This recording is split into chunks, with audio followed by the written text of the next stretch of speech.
good afternoon, everybody, and welcome to this session, which will be look at what can be done locally to help decarbonise transport. My name's Alec Peachey. I'm the editorial director of a media brand called Transport and Energy. Thank you to the Zemo partnership for allowing me to chair this session, and thank you to our key supporter, Trojan Energy, for supporting this session today as well. With more than 2/3 of emissions from energy production and also 1/3 of all emissions from transport, decarbonising these two sectors will lead the net zero agenda across the world. Transport and energy was created for exactly this purpose, to unite the sectors with the common goal of decarbonisation. Do check out my website to receive regular updates from the team. I think there's a link in the chat box already. After the publication of last week's Transport Decarbonisation Plan, there's been a lot to digest. Charging infrastructure will be key to achieving net zero transport. The plan, which provides a roadmap to the decarbonisation of the transport sector, outlines a number of strategic priorities to help achieve this, including accelerating modal shift to public and active transport, decarbonising how we get our goods, decarbonising road transport, obviously, making the UK a hub for green transport technology and innovation, developing place-based solutions to emissions reductions, reducing carbon in a global economy. The TDP comes alongside the 2035 delivery plan, which details the government's plans to reach its phase-out dates for cars and vans. For the electric vehicle rollout, which forms part of the decarbonising road transport strategic priority, the DfT announced what it said was a new £90 million local EV infrastructure fund, which is to open in 2022 and support the rollout of larger on-street charging schemes and rapid charging hubs across England. So it's against this backdrop that we will be having today's discussion. I think local authorities, as we'll hopefully hear today, do play an important role. In fact, ahead of this event, I don't know if any of the audience would have participated, but there was a survey that went out in advance asking some questions, and specific to kind of local councils or local authorities' role was the question, which of these following statements comes closest to your view, and this is in the context of achieving net zero in road transport. Now, those statements were that local authorities have a vital role to play. They need more power and resources devolved to them to help meet the challenge. That received 44.51% of the vote. We have the balance of power and resources about right between central and local government. That was 15%. And the other 40% was aligned to the statement, central government controls all the main levers. The main responsibility is and should remain at the centre. So interestingly, in those findings ahead of the event, that obviously, local authorities do have that vital role to play, as we'll hear more. So today we'll be analysing some of the detail and focusing on the solutions which can help councils make progress. Do take the opportunity to put questions to our panellists, who I'll introduce in a moment, using the Q&A box, and I'll do my best to get through as many as we possibly can later on. Unfortunately, I don't think we are joined by Gary, unfortunately, but if he does spring up, then obviously we'll bring him in. So our panellists include Shamala Evans-Gadgil from Coventry City Council, and she's the all-electric bus city lead. Welcome, Shamala. We have Edward Nelson, Head of Local Delivery for the Office for Zero Emission Vehicles. And last but no means least, we have Mark Constable, who is the Head of Business Development for Trojan Energy, who, as I say, is our sponsor for today's session. So we thank them again. So just to set a bit of context today, I am going to open today's event by bringing our panellists into the conversation from the outset, so you get to hear from them all straight away in typical Zoom fashion. And the challenge is for them to consider the following statements or question and give their response or fill in the blanks. And by all means, use the chat box to say whether you agree or disagree. But so the question I'd like to open with is, when we look into the future, local charging infrastructure to support electric vehicles will look very different to what it does today. In 2030, we will see, and I'd like to put that question to Shamala to start with. Oh, hello everyone, and thanks for having me. Okay, so in 2030, I think we will probably see smaller batteries with longer range available and variable charging infrastructure solutions, along with other solutions, such as hydrogen and so forth, to achieve that net zero by 2050.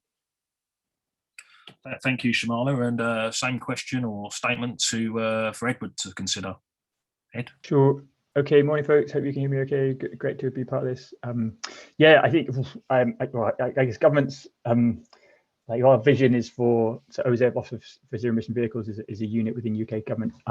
So yeah, I think we want to have a world-leading electric vehicle infrastructure that is where the charge points are accessible, are affordable, and secure. So the kind of key themes that we'd expect to be in place by that point. So that includes charge points on a home, streets, workplaces, destinations, motorways, and A roads.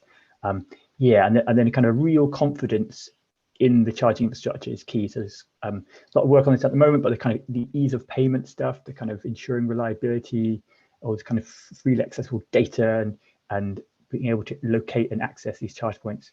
I think this kind of consumer experience will have to be at the center of this, of what the charge point infrastructure looks like in 2030. Thanks, Ed, and same to you, Mark, just as some opening remarks. Yeah, I think in 2030, the urban environment and indeed all the environments we live in will look very different. And I would say this because I represent Trojan, but it would be a missed opportunity if we simply found ways of deploying new electric vehicle charging infrastructure at the expense of everything else. And so, modal shift is very important. More of our urban space needs to be given over to things which aren't cars. And, there are 32 million cars in the UK, 2.8 million in London, 180,000 in Edinburgh. You could get rid of half of them and there is still a significant challenge. And so, it's my hope that the vehicle charging infrastructure that we implement complements the local landscape. It works for all local landscape users, whether people are walking, cycling, and we don't have to effectively rob one group to pay the to effectively service another. But it's going to take a lot of work to get there, and the cultural shift involved in that is a much bigger challenge than the technical one. Thank you, Mark. And I can see from the chat, hopefully we might have Gary. Gary, I can't see you, but with a bit of luck. Here. Can you hear me? Yeah, can now. Hello, Gary. Yeah, hello. Good. Hopefully you got the gist of that.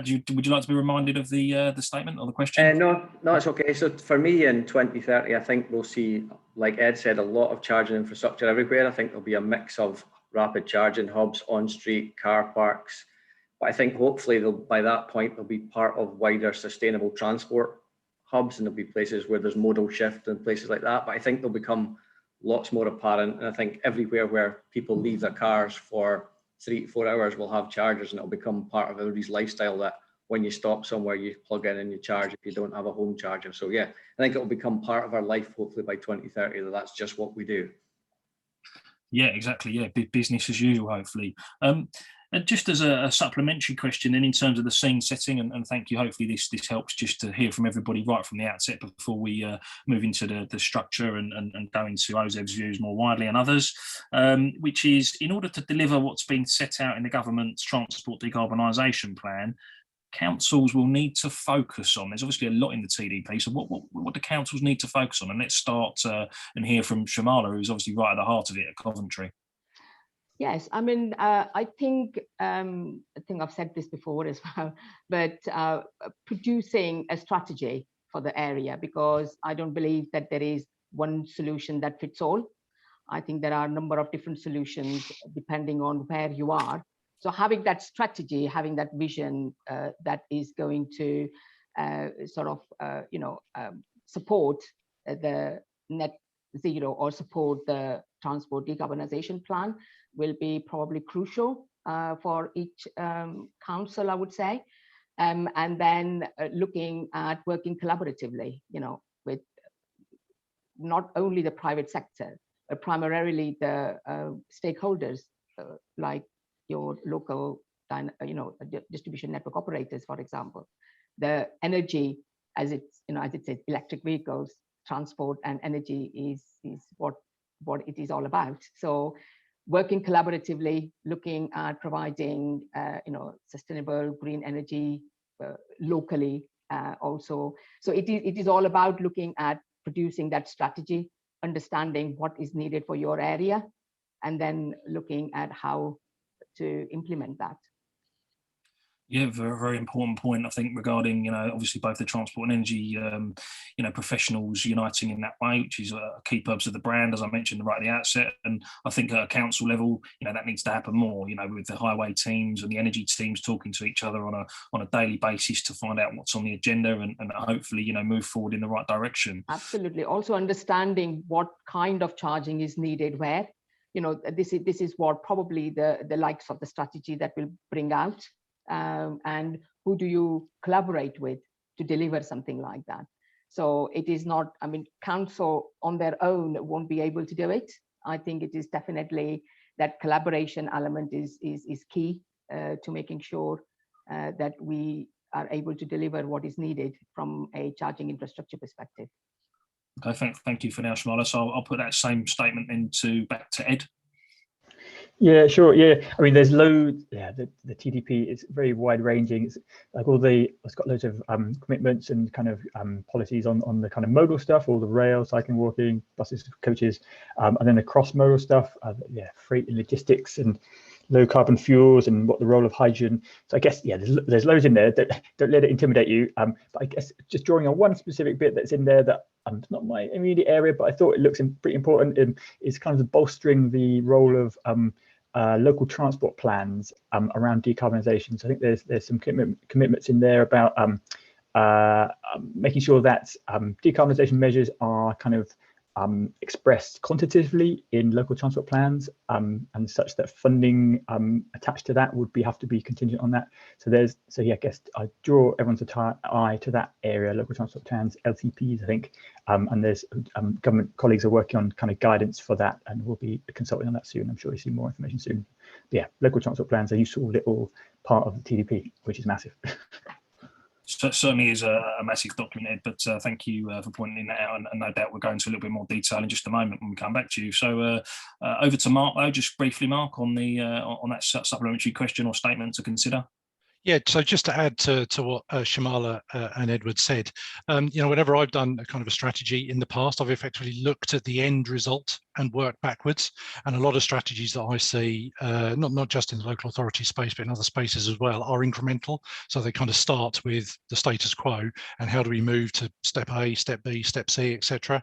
I'd actually advocate kind of starting with, how much vehicle traffic are you going to have in your local area at point X, and what infrastructure you're going to need to support that, and then work your way backwards from that with kind of milestones along the way right up to the present time. And that should inform you about a slightly different direction in which you might go, rather than effectively starting with, we've had 300 electric vehicle charger requests this week, so we're going to fit 300 vehicle charges. So very much look at that kind of that end space. But that's a difficult thing to do, because you have to have an idea of how much modal shift you're going to achieve, how many people are going to be kind of walking and cycling, that use cars now, how much freight is going to be moved around. So it's not an easy thing, but I think it'll kind of pay off dividends in the long run, to effectively look at the long-term view and work backwards and start from today and work forwards.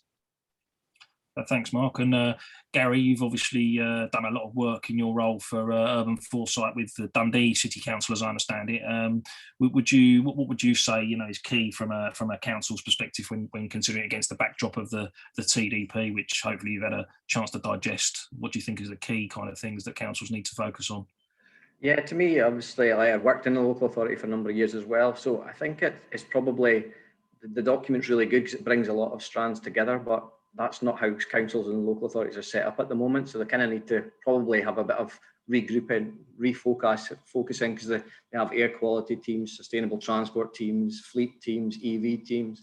We've got lots of teams doing individual bits. This document brings them all together. So I think, first of all, local authorities need to have a sit back and understand how they're going to tackle this, how they're going to implement that. And then I think, probably as Mark said, it's about putting the building blocks in place.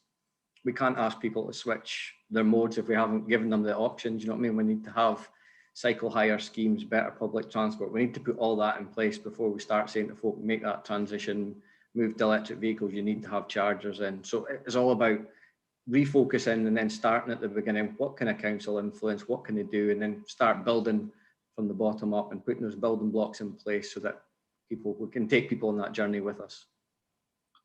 Thank you, Gary, and great to hear from everybody just early on there with some sort of opening thoughts.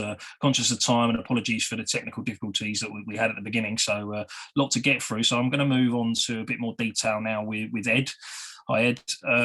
Yes, I just want to ask you, obviously, a bit more about the role of OZEV and how you're working closely with authorities to ensure that the delivery of the required EV infrastructure is actually carried out at the desired pace. I guess the sector's moving very quickly. So, how much of a challenge is that, and what are you doing about it? Yeah, sure. Good. I can touch on that. Yeah. So Office for Zero Emission Vehicles is this joint unit across Department for Transport and Department for Business, Energy, and Industrial Strategy. So I guess the kind of local authority interface and the importance of local authorities is significant in this. I guess local authorities have a crucial role in supporting EV infrastructure rollout. There's kind of leadership and action, strategies which you've already touched on, kind of policies and planning powers and levers and those kind of things, and ultimately ensuring kind of the kind of infrastructure rollout is guided and is shaped in a way that is integrated with wider transport and kind of net zero planning at a local level, and just everything is sort of considered in the kind of through the lens of local communities. I think that's key. So OZEV does a lot, and increasingly so is we know we need to do more working with local authorities. And this takes a number of forms. I'll try and be quick. So funding, I'll do that first. So we've got an on-street residential charge point scheme that funds a portion of the charge points for residents that don't have off-street parking. So that's this key policy challenge around kind of charge points. Those that can park on their driveways, it's pretty simple. Without driveways, it's a bit more tricky. So we've got a fund for that kind of policy challenge, the on-street scheme. We've got a new £90 million fund, as trailed earlier, for the Levi scheme, which local electric vehicle infrastructure scheme that's coming in 2022. So again, that will be available through local authorities to bid into. So guidance and kind of awareness raising and kind of capacity is key in this space. So we fund the Energy Saving Trust to provide some independent free advice for local authorities in England. So the local government support program. So if you just go Google EST local government support program, you'll find a big portal, and you can go and talk to EST and their experts, and they can help you decide, design local policies. And then, not to hit you with too much information, but so also later this year we've got a technical guide that we're publishing. I've got the IET working on it, so we've commissioned them to publish a technical guide. And then also to note, later this year, although we've just had the TDP out, which is great, there's a wider decarb picture, but we've got an EV infrastructure strategy document coming out later this year, and that will get a bit more into kind of roles and responsibilities and kind of get into that space to try and bust any uncertainty around who should be doing what and how that works and what the vision is. So I've touched on a few things there. And I think ultimately there's a role for government to make sure all councils are engaging with this stuff, and so that's something our ministers are super keen on, potentially engaging those councils that aren't quite in this space yet. Certainly there's a little political dimension there, maybe with cost levelling up and the local councillors and that kind of thing. So a lot of work local authorities need to do more and come to get into the mass market to make sure all local authorities are engaging with these themes. Yeah, just picking up on your latter point there, Ed, wearing a different hat that I wear is very much in the local council's remit. And I think one of the biggest challenges is that kind of lack of parity. I guess there's a lot of councils that are much further ahead than others in terms of EV charging infrastructure and, what's needed and what's required. So, what can you do? Or you've obviously touched upon some of the different things there, but how important is it that you do achieve that greater parity amongst local authorities, because you don't want the ones necessarily that are, obviously you want the ones that are far ahead to keep achieving things, but you don't want them necessarily to pull even further ahead. There's an important, surely, sort of sharing of resources lesson there, and like you say, that guidance that comes into it.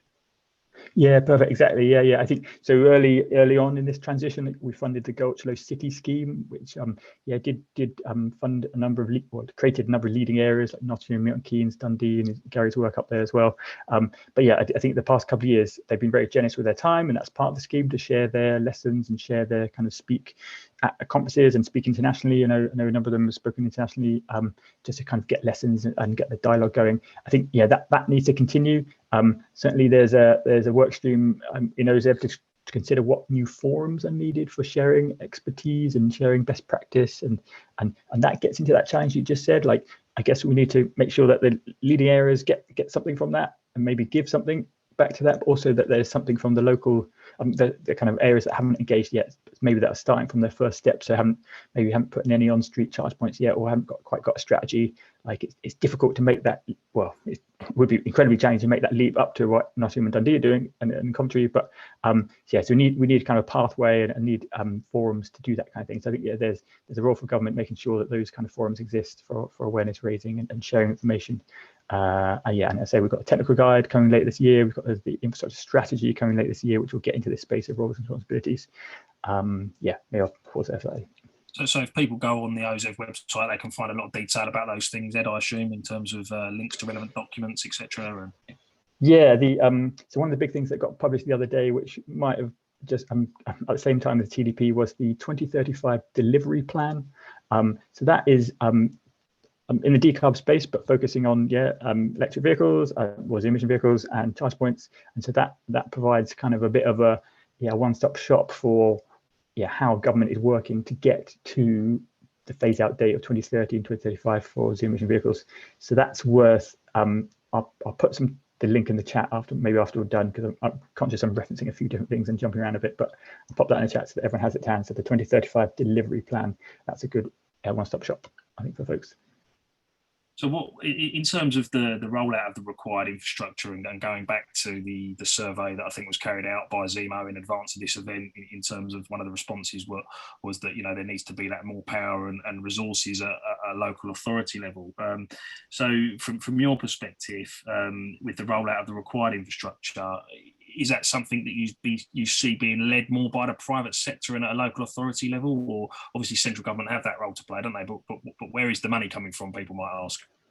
Yeah, sure. Yeah, it's a good question. It's sort of a bit of a long-winded answer, but I'll try and do it in a short manner. I think, ultimately we want the kind of the market to deliver this massive transition, and ultimately there is investment out there kind of looking to put their money towards projects and to make a return, and thinking longer term about where that money can be made. And I guess we've seen the was it GridServe recently brought out electric highway stuff, so that there is some announcements on a weekly basis about investment and kind of big capital getting behind things. So I think as a general message, we see the rollout as being kind of led by the market. However, kind of commerciality is this kind of key word that kind of comes into it. There'll of course be areas that are commercial now, I would expect, and areas that aren't. And so therein lies a bit of a role for local authorities to kind of help guide the market to their areas, or maybe provide kind of a compelling local environment that the market can come into, with partnerships and kind of and helpful levers and helpful policies that kind of pave the way.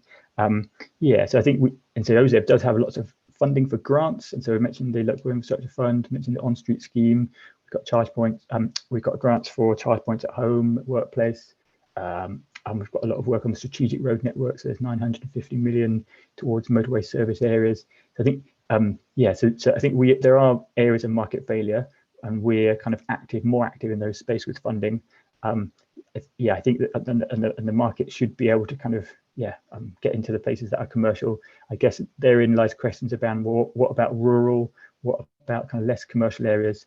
And I think over time, I think we'll see those kind of I'd say fruit be plucked off the tree, but it will come in time, and there's a role for government to make that happen.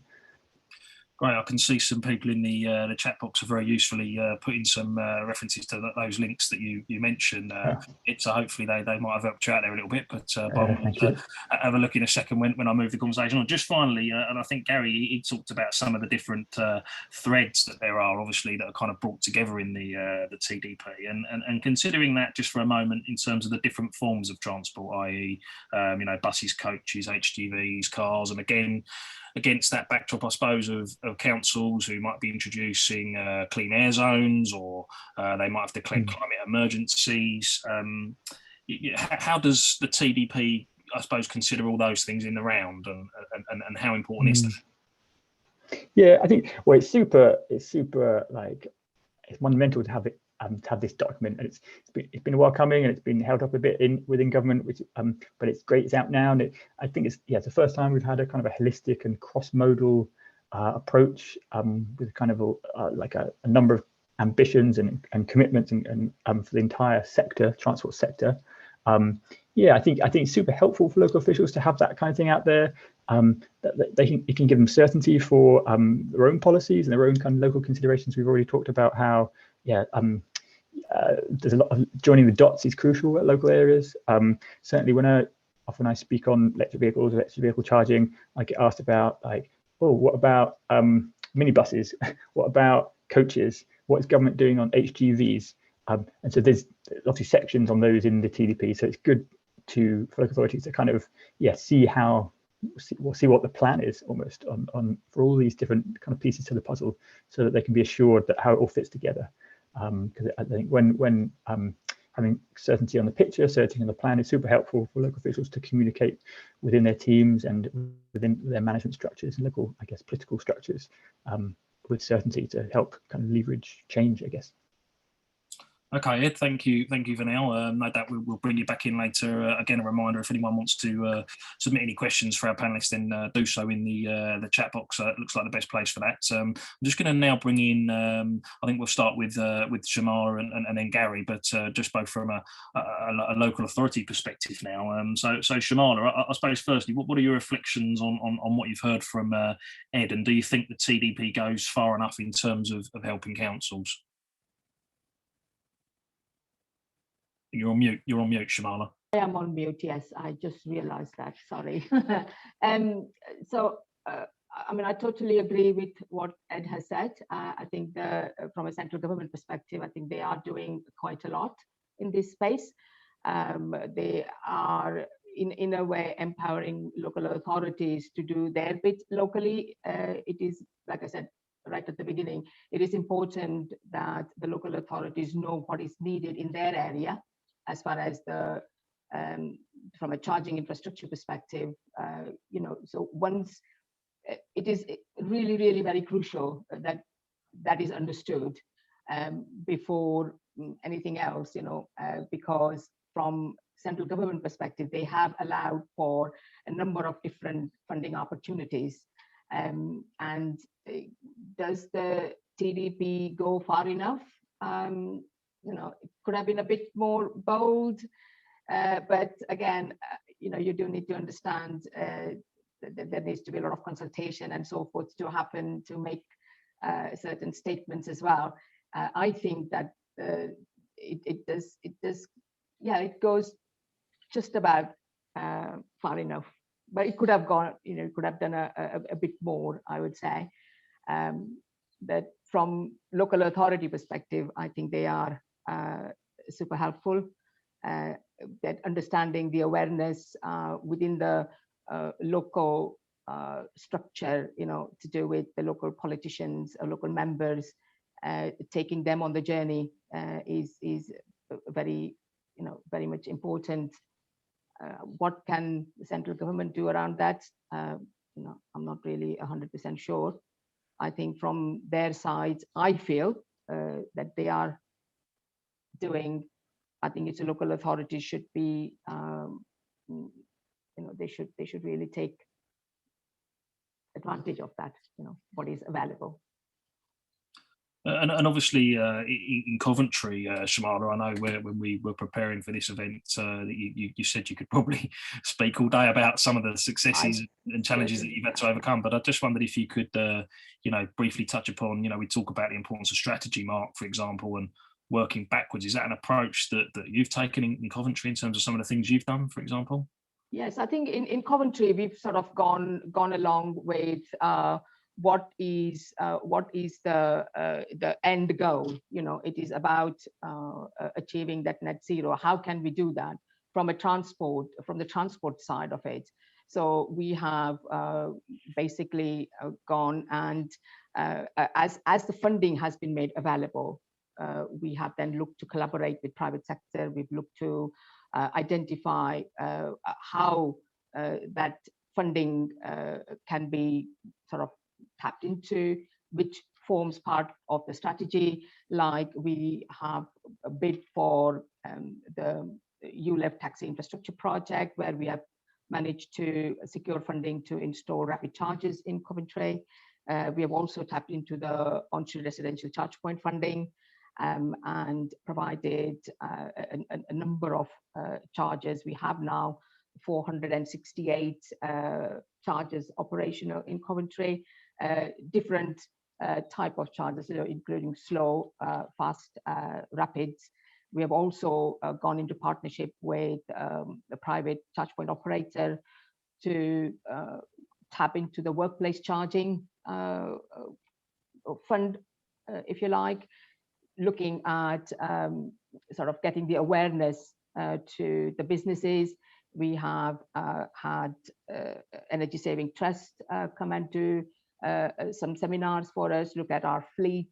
So, we have tried and sort of tapped into most of the funding parts and initiatives that has come from the central government, sort of including getting 10 electric buses under the ULEV project, which is the ultra low emission bus project.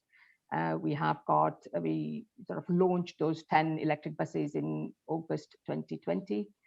And we have now started to collect the real-time data, which has also then allowed us to submit that expression of interest for the all electric bus city, which we have been successful, and through the West Midlands Combined Authority and Transport for West Midlands, we are looking to deliver that project. So it's looking at how are you going to support the transition is very important. There are a lot of innovative projects that are going on in Coventry.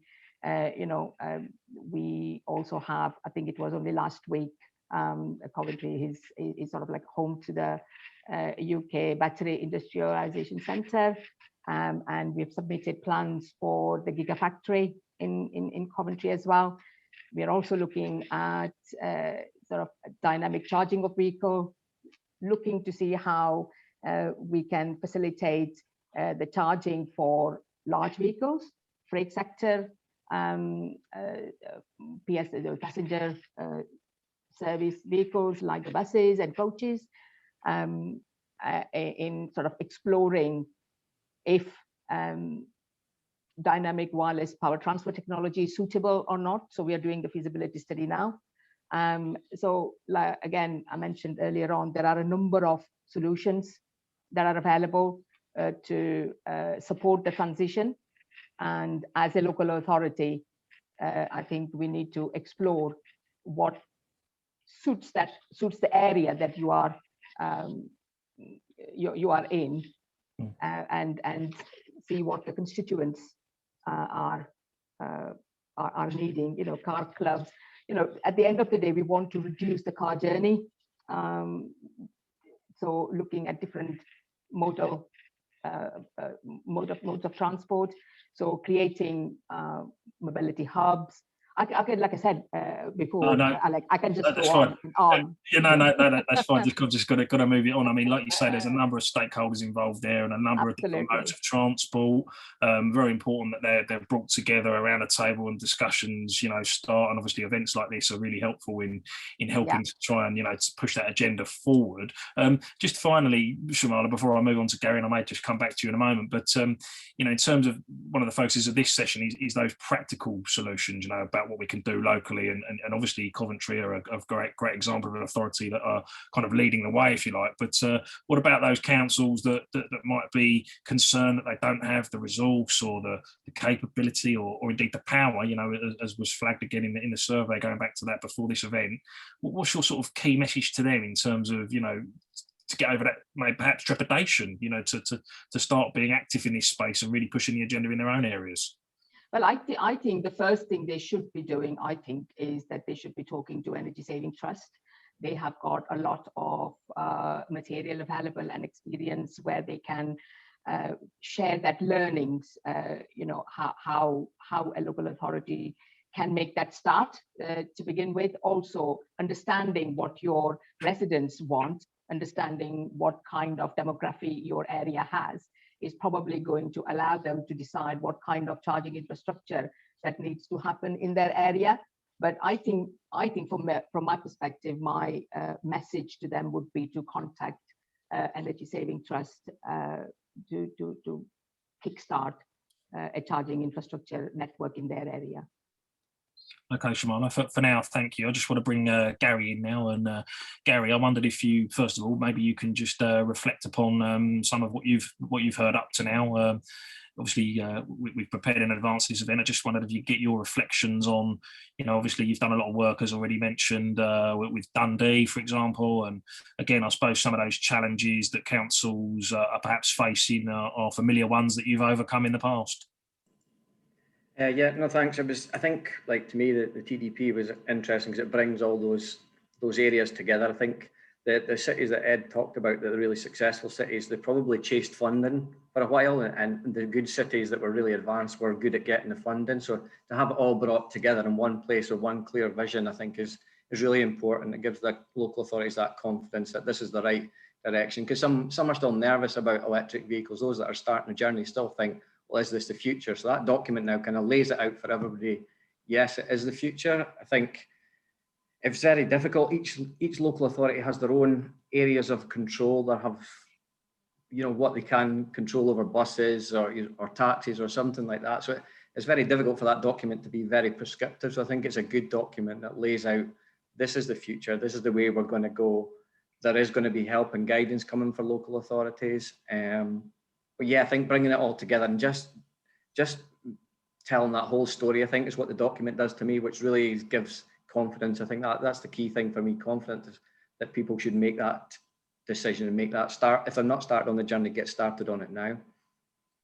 Yeah, definitely. I mean, I think important that you pick up on that, that multimodal point and emphasise that, because I can see someone in the chat has referenced the fact that apparently last year, again, I'm only reading anecdotally from this, but 272.4 million passengers used the tram in the Manchester Metro link, which the year before lockdown carried 67.5 million passengers. On 120 vehicles, of which 27% were former car journeys, and they ask, are we missing a trick? I don't know whether you can offer much of a perspective on trams, Gary, but I suppose that interesting in the round of, as you say, multimodal, active travel, it all plays a part, doesn't it, in what local councils are trying to achieve? Yeah, definitely. And I think one of the keys for me when you talk about what the challenges that you overcome, how do you do that? I think the council's leading by example. So, you can't be asking, for example, in Dundee, you've got now a quarter of the taxis in the city are electric. Now, before Dundee went out and tried to convince the taxi industry to go electric, they had to do that with their own fleet and put their best foot forward and say, look, we can do it, so you can do it. And I think that's the same with all those multimodals.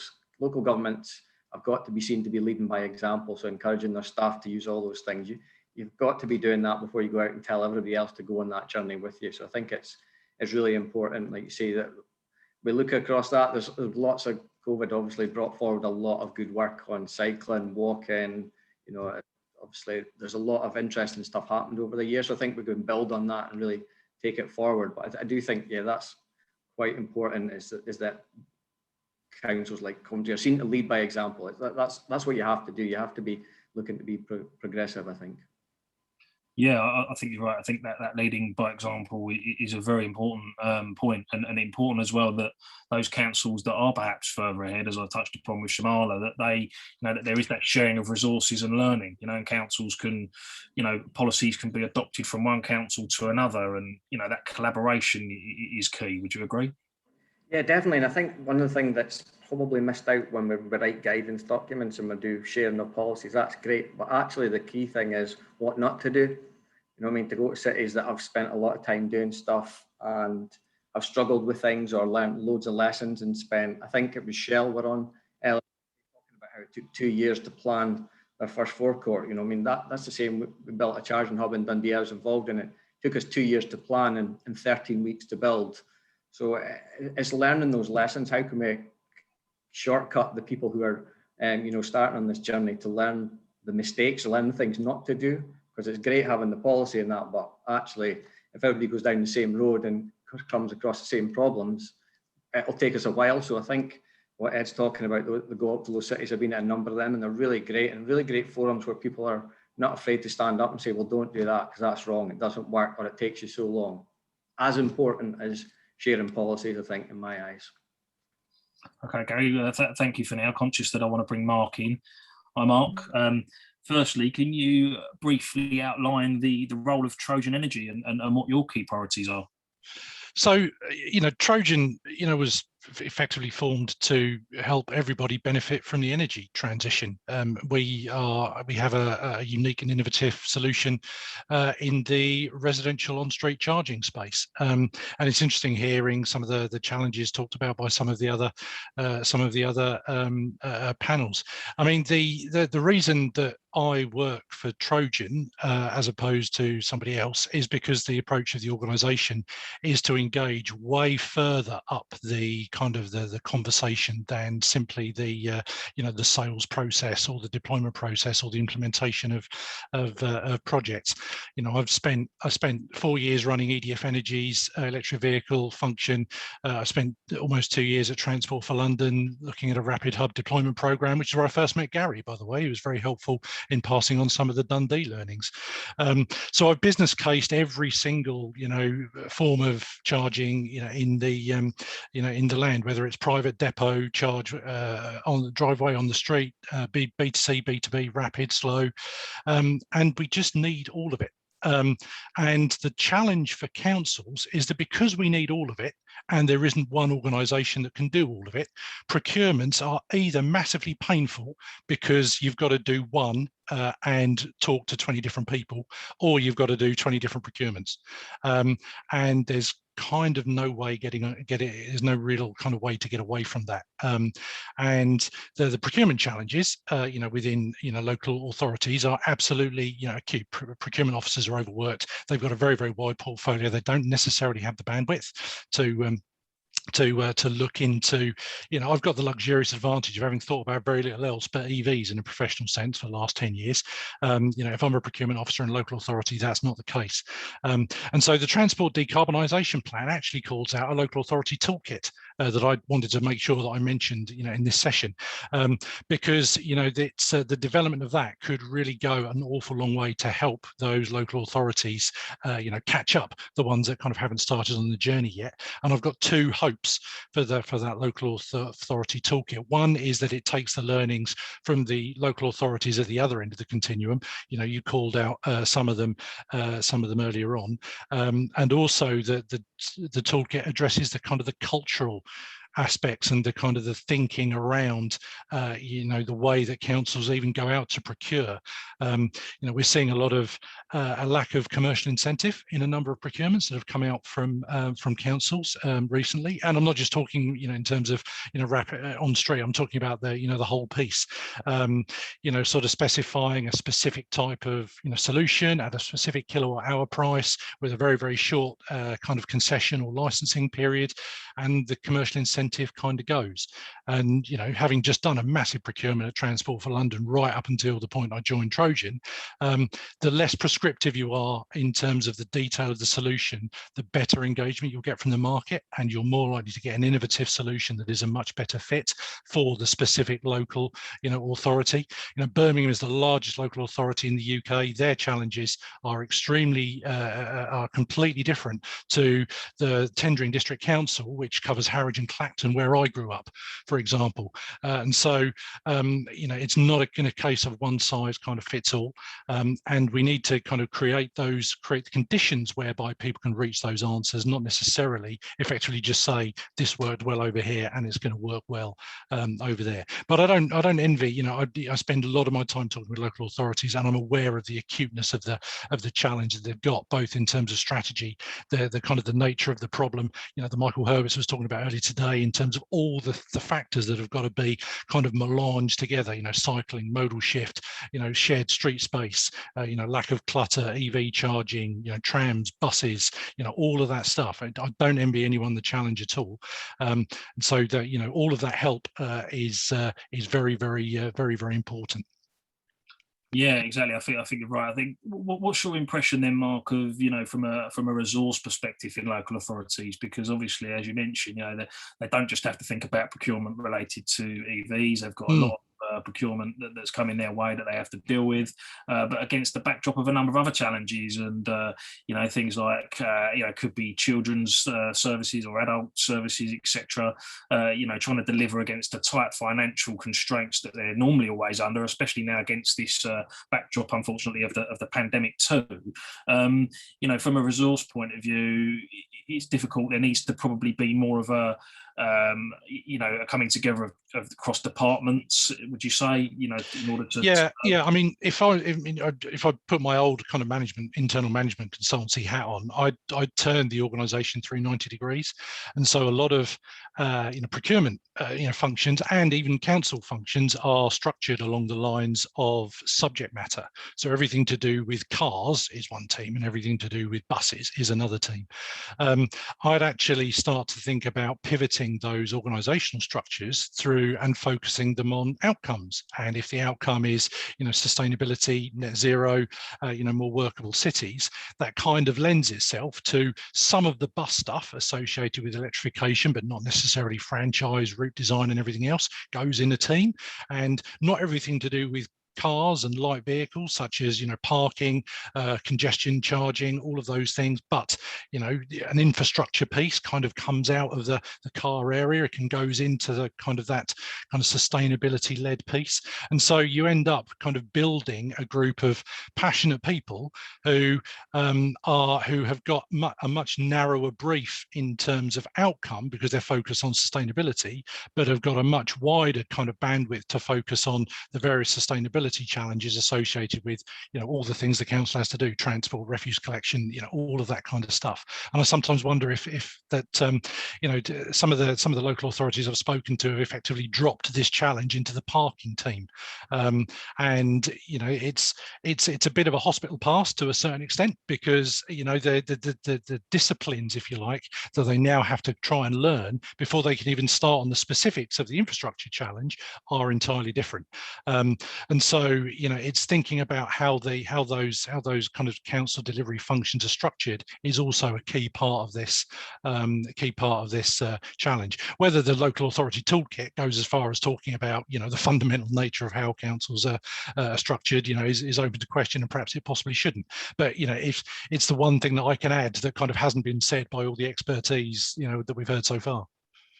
Yeah, and I guess if they had that, as you say, more of an outcome focus, that then helps with the delivery of, actually getting to the point where they can deliver on a strategy. They can set that strategy out and they can deliver on it more easily, if they can see what the outcome's going to be or what outcomes they need to deliver on, rather than, as you say, sometimes obviously there's councils that do have dedicated EV officers, but not all are unfortunately in that position. There's a lot that aren't.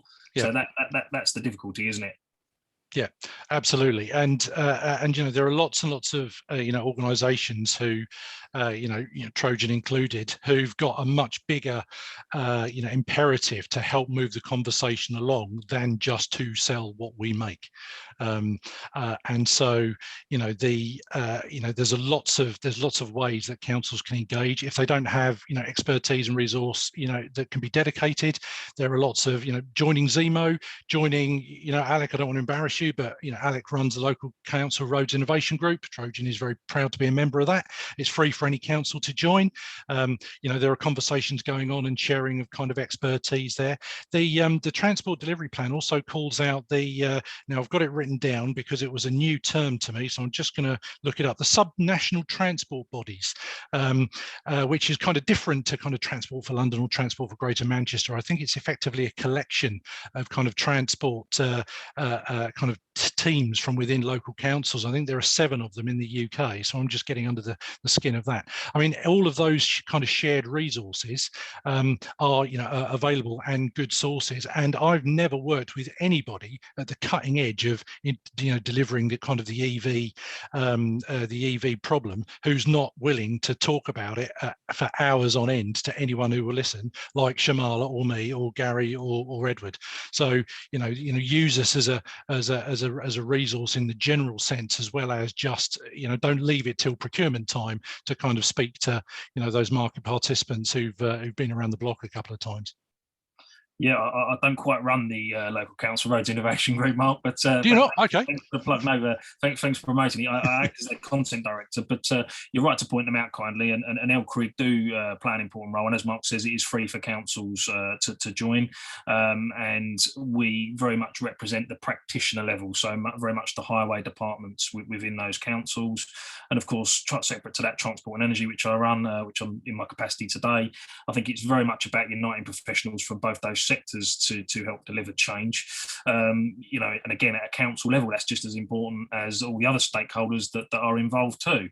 So just a quick final word from you, Mark, before I kind of go to some questions. In fact, maybe that's the best place to go now, because I can see that there's a question here, and perhaps we'll start with you, Mark. As a local authority that is just starting on the EV journey, what is the most important thing we need to do to start our journey?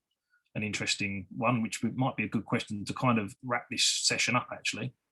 So that is an interesting one. I mean, I've found that having worked in an organisation, EDF, that was right at the start of its journey, I've found one of the best ways to get the organisation's head around the need for it was to promote EVs internally. So, you know, when I started, you know, back in 2012, straight after the Olympics, you know, at EDF, there were very, very few kind of people who knew what electric vehicles were. So we organised a way of trying to, you know, electrify our own fleet, you know, do education, do educational sessions, do, you know, driving days for anyone in the organisation. We were lucky enough to get some of the Olympic fleet and drop it into our kind of our staffing base, and they could drive around in an EV. But to get people bought into the idea, because, you know, councils are large, you know, complex organisations, you know, and you need lots and lots of stakeholders across the organisation to be kind of bought in.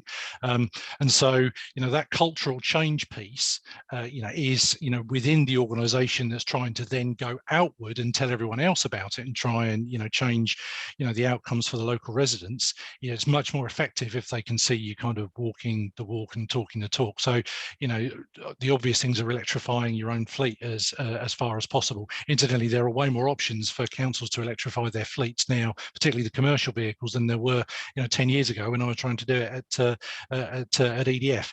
You know, that's probably the single most important thing.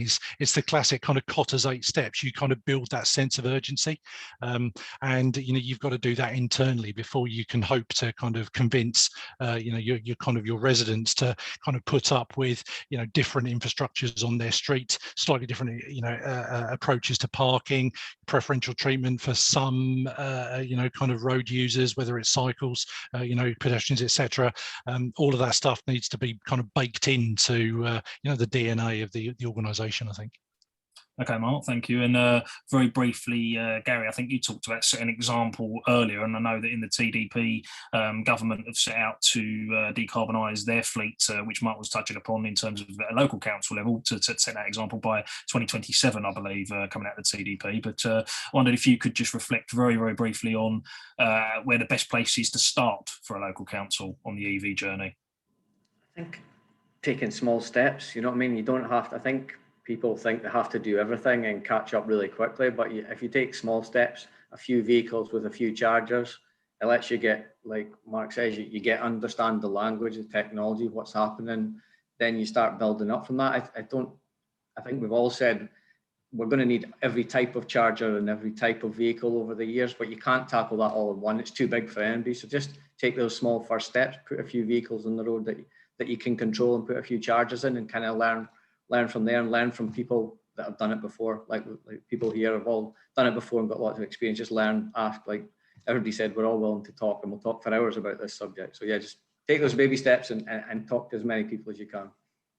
Thank you, Gary, and thanks for contributions. And Shamala, just very, very quickly, if you don't mind. Yes, I think I agree with Gary and with Mark. One of the things also I feel that you need to do some awareness sessions, you know, for your constituents. It is, I think, very important. They need to understand why we are doing this, why it is necessary to do it. And once that sort of gets across, and it also, of course, it needs to start from internally first. So holding those awareness sessions on top of what Mark and Gary said, sort of is another way that you need to start. Yeah, definitely. I think taking constituents as well on the journey with you as well, and keeping their opinions in mind, very important. And final word then to Ed, just conscious that we've got to wrap up really now. Yeah, I mean, it's already been said. Yeah, I think the getting this internal alignment across the organisation, potentially under this sustainability, net zero, air quality themes. It's a COP year, a conference of parties. So dine out on that if it works as a political capital in your organisation. Get your head around the national policies. Again, they're good to cite internally and to get this momentum and groundswell of support. And then engaging across local authority boundaries. What are your neighbours doing? What are your kind of higher up as the county doing? What are the kind of the kind of other entities in your area, regions? And then baby steps. Start to collect data. Charge points out there. Your own fleet. Electrify your fleet. Like cars and vans. That's fairly easy.